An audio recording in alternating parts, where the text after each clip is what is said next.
Everyone, welcome back to my YouTube channel. তোমরা সবাই কেমন আছো? আশা করছি সবাই ভীষণ ভালো আছো, আর আমিও অনেক ভালো আছি।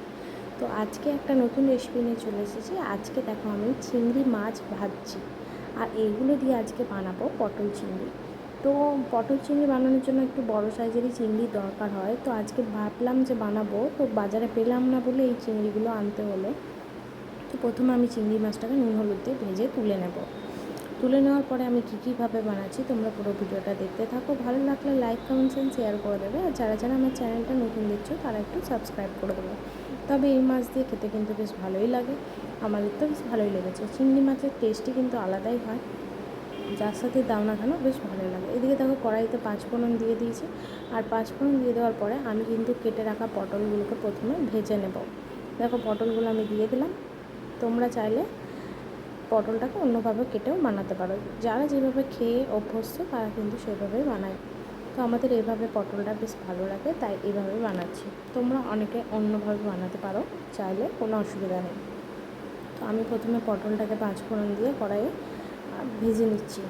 ভেজে নেওয়ার পরে পটলটাকে আমি কিন্তু ওর মধ্যে কী দিচ্ছি তোমরা দেখতে থাকো। ওর মধ্যে দিলাম নুন, আর ওর মধ্যে দিলাম একটু হলুদ।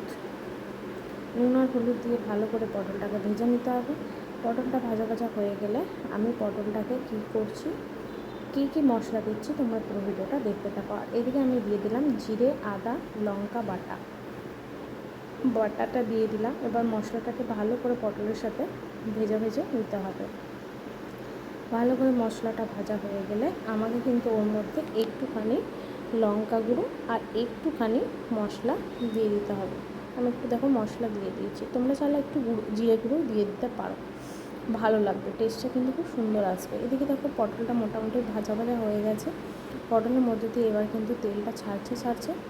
দেখো পটলটা কতটা সুন্দর আছে। তো মোটামুটি পটলটা হয়ে গেছে ভাজা। এর মধ্যে আমি কিন্তু আলু কুচি করে রেখেছিলাম, একটুখানি সেদ্ধ করে ওইটা দিয়ে দিলাম, তাহলে বেশিক্ষণ টাইম লাগবে না, নাহলে পুরো গলে যাবে। তো ওই জন্য আমি সেই আলুগুলো দিয়ে দিলাম। আলুগুলো দিয়ে ভালো করে ভাজা করে নেবো। তারপর এর মধ্যে আমি দিয়ে দেবো জল দেওয়ার পর আমি এটাকে একটু সেদ্ধর জন্য রেখে দেবো। সেদ্ধ হয়ে গেলে আমি ওপর থেকে চিংড়ি মাছগুলোকে দিয়ে দেবো। দেখো, আর তোমরা চাইলে এইভাবেও বানাতে পারো। দেখো আমি কিন্তু এখনও জল দিইনি, আমি চিংড়িটা দিয়ে দিলাম। এভাবেও হয়, বা তোমরা ঢাকা দিয়ে ওপর থেকে চিংড়িটাও সরিয়ে দিতে পারো। তো দেখো আমার চিংড়ি দেওয়া হয়ে গেছে, মশলা বাটিটার যে জলটা ছিল আমি দিয়ে দিলাম। দিয়ে দেওয়ার পর আমি একটু বেশি করে জল দিয়ে দিলাম, আর এটা ফুটতে রেখে দিলাম। ফোটা হয়ে গেলে দেখো কতটা সুন্দর হয়েছে তরকারিটা। তো তোমরা সবাই জানিও কেমন হয়েছে, আর তোমরা যারা বানাতে চাইছো এই পদ্ধতিতে এই মাছ দিয়ে তারা বানিয়ে ফেলো, আর আমাকে অবশ্যই জানাবে কেমন হয়েছে ভিডিওটা। ভালো লাগলে লাইক কমেন্টস এন্ড শেয়ার করে দেবে, আর যারা আমার চ্যানেলটা নতুন দেখছো তারা একটু সাবস্ক্রাইব করে দেবে। এদিকে দেখো পটলের তরকারি হয়ে গেছে চিংড়ি মাছ দিয়ে, আর কতটা সুন্দর হয়েছে দেখো, দেখেই বুঝতে পারবে। আমাদের কিন্তু হেভি লেগেছে, তোমাদের কেমন লাগছে ভিডিওটা জানিও।